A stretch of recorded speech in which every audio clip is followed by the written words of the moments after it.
Kia ora whanau. Welcome to the Army of Brew, blah blah blah blah. I'm currently on number 9? Number 9? And halfway through number 10? I obviously had a couple of games. Shock horror.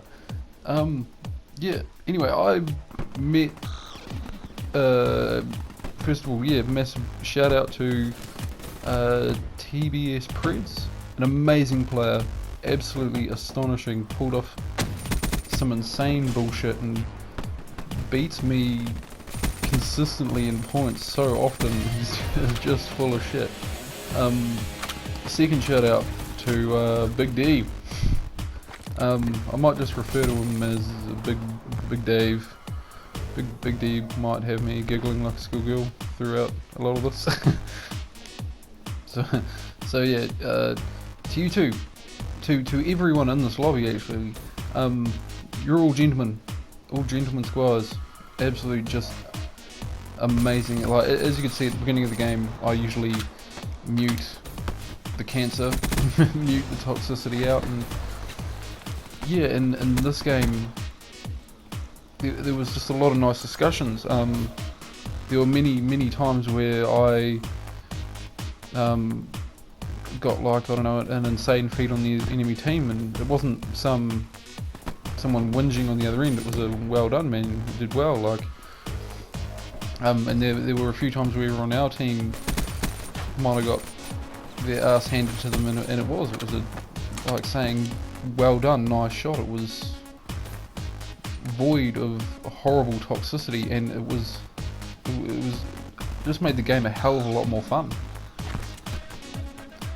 And I think Call of Duty players in general get a really bad rap, like, for attitude and all that sort of thing. And I mean, I know this for certain because I was definitely one of them at some point. I like to think that I wasn't, but there have been times where I've put down kids and said things that I'm definitely not proud of. But it's, I don't know, growing out of them is a lot of the difference. Whether, say, someone's still being my age and still, I don't know, trying to use your mum jokes, it's like, yes, they're all good for a laugh, man, but I don't know, words can hurt.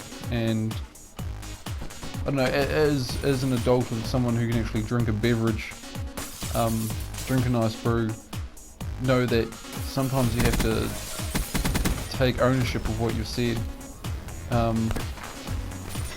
Whoa, man, oh god, let me just pull myself back before fucking I have to start charging you guys for counselling. So we'll come away from that. This particular match, I, at the end of it, asked everyone in the lobby if I could add this to the channel, and, like, yeah, they might have laughed at me, that sort of thing. I told them the truth of, like, 8 subscribers or whatever, but I wanted to ask them out of respect, because yes, they lose, and I do think the only reason they lost was because they end up with one of their players having to go AFK for, I don't know, a couple of minutes. And in a game where it's this tight, like, all of the players in this match were really good. Some of them might go 2-17 at the end, but that was, like, those 2 kills mattered. Like, they weren't feeding, they were holding the right ground. They just, and like it wasn't outgunned. It definitely wasn't outgunned. It was maybe just, I don't know, out of luck. Because, say, hip 5 for instance, this game is still a lot of luck.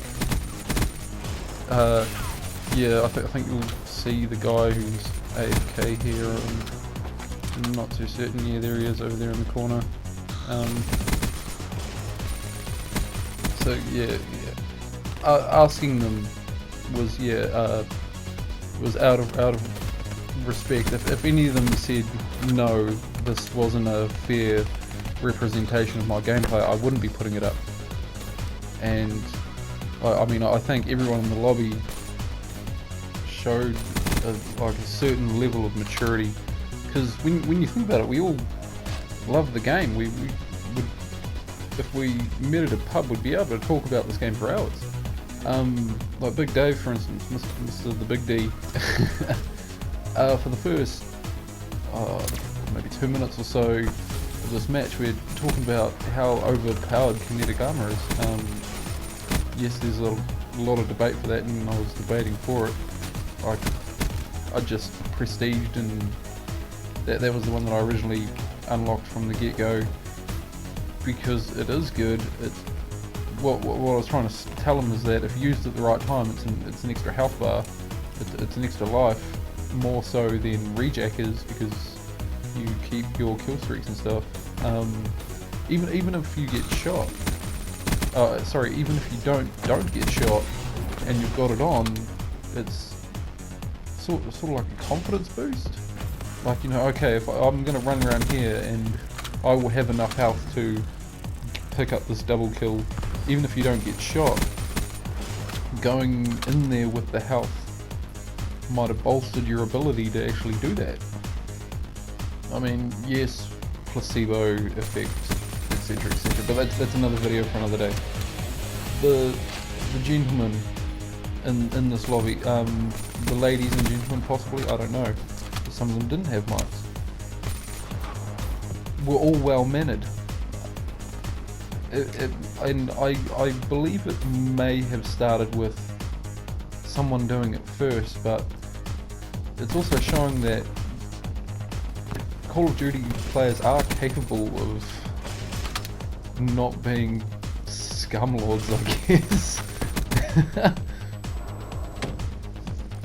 Yeah, I mean, we're all strangers at the beginning of the match, and just talking to someone over the space of 5 minutes, even if it is just about the game that you're actually playing, it doesn't have to be this toxic experience. I mean, because as Call of Duty players, we've all experienced it.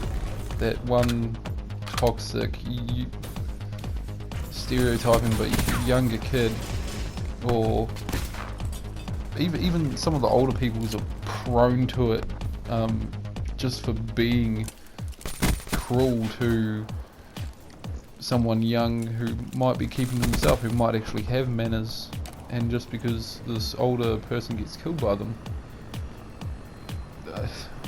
that's personality, etc, etc, upbringing, etc, etc.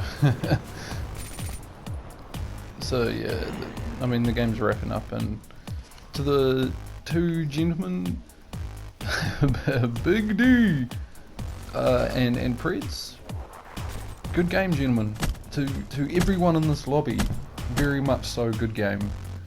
It's nice to know that the world isn't just filled with bastards, I guess. I'll catch us later, eh?